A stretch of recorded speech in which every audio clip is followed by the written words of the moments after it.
ఏకపంట సాగుతో ఏటికి ఎదిరిదే కన్నా పలు రకాలైన పంటలతోనే రైతుకు ప్రయోజనం కలుగుతుంది.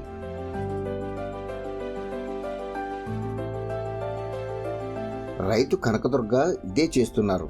తను మొక్కజొన్నలో నవధాన్యాలను కలిపి సాగు చేస్తూ పలు రకాలైన ప్రయోజనాలు పొందుతున్నారు. ప్రధాన పంట నుంచి మెరుగైన రాబడి సాధించడమే కాకుండా నవధాన్యాలను పశువులకు మేతగా అందిస్తూ భూమిని సూర్యరశ్మి నుంచి రక్షించేందుకు ప్రణాళికలు చేసుకుంటున్నారు.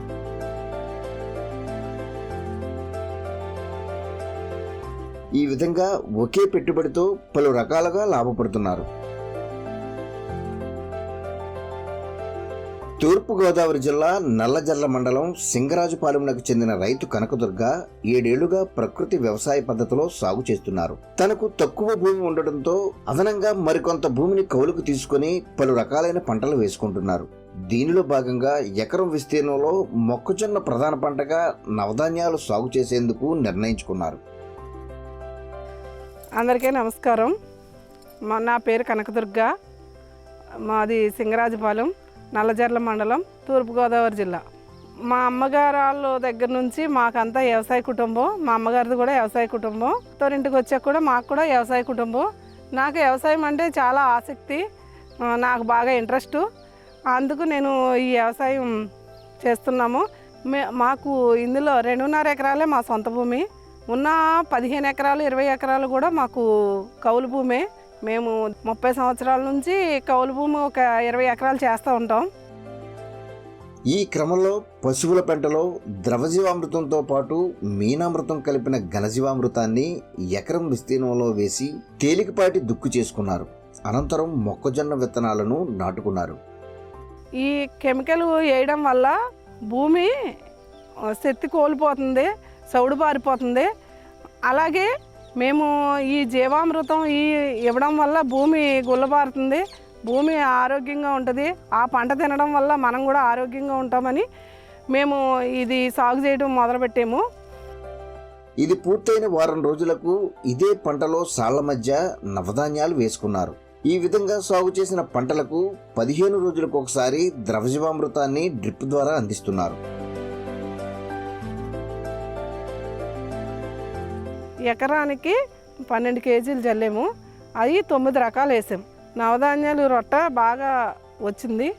మేము ఇది పశువులకు కూడా వేయడం జరుగుతుంది.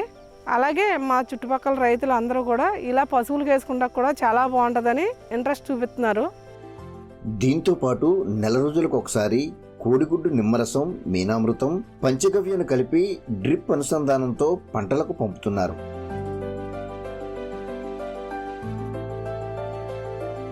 ఈ విధంగా రైతు సాధికార సంస్థ రూపొందించిన రాజీలేని సూత్రాలను సాగులో అమలు చేస్తున్నారు. ఎకరానికి వచ్చి ఘనజీవామృతం 400 కేజీలు వేస్తాము.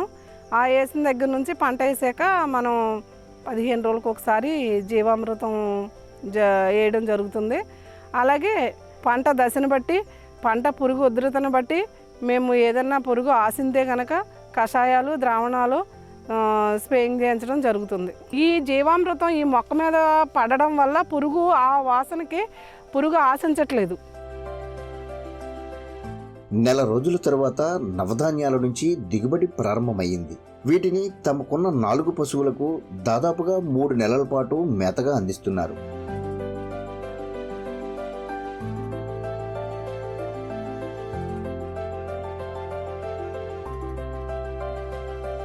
నాలుగు నెలలు గడిచాక ప్రధాన పంట మొక్కజొన్న నుంచి దిగుబడి మొదలవుతుంది.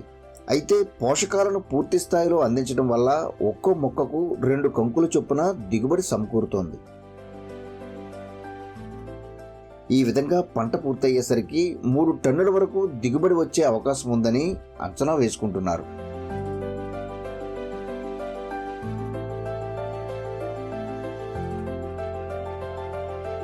మాకు ఎకరానికి వచ్చి ఒక 80,000 రూపాయలు ఆదాయం వస్తుంది. అది ఒక 40,000 రూపాయలు ఖర్చులు పోయినా మాకు ఒక 40,000 రూపాయలు మిగులుతుంది. దీనికి సమీపంలోనే 20 సెంట్ల విస్తీర్ణంలో ఏటీఎం మోడల్ అనుసరించి కూరగాయలు, ఆకుకూరలు, తీగజాతి, దుంపజాతి, పండ్ల మొక్కలతో పాటు ఎర్రపంటలు నాటుకున్నారు.